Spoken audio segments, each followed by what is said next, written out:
We are starting 6.2 and 6.3. These two go together. So our learning goal is that we can find the percent part or whole of either a proportion or an equation.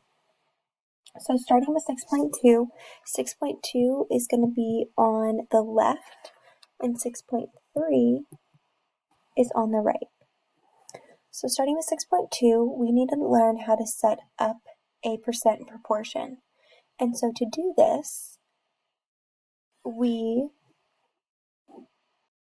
set up the part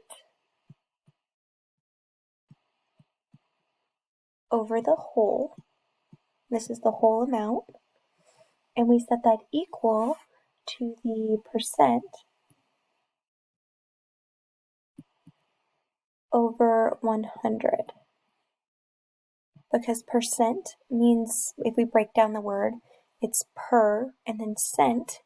And cent is actually, it means 100. So anytime you see a percentage on a test, that would be your score out of 100 if there were 100 questions and they were each 1 point each. So to help us out, anytime we see the word is, this is referring to the part. So the part is always next to the word is, and the whole is always next to the word of. And right now that makes 0 sense, and that is okay.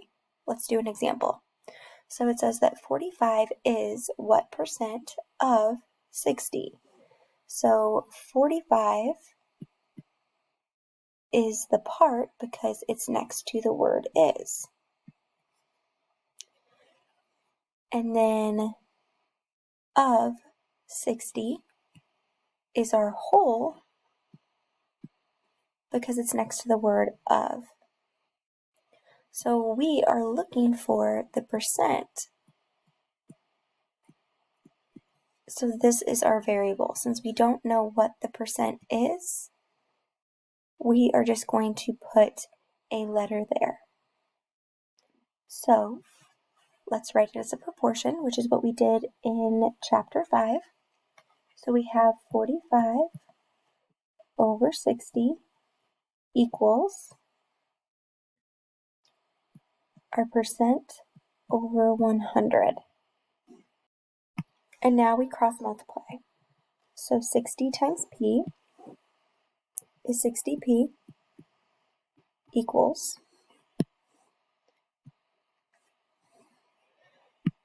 45 times 100, which is 4,500. And then we divide by 60 on both sides to get our variable alone. So these cancel, and we have p equals 75.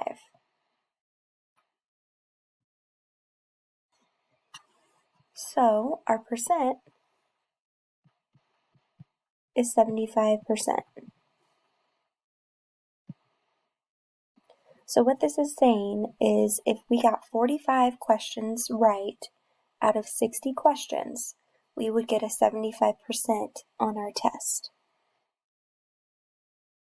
So now I want you to do the two try-its on your own, so this one and then you'll check your answers with mine in the next video.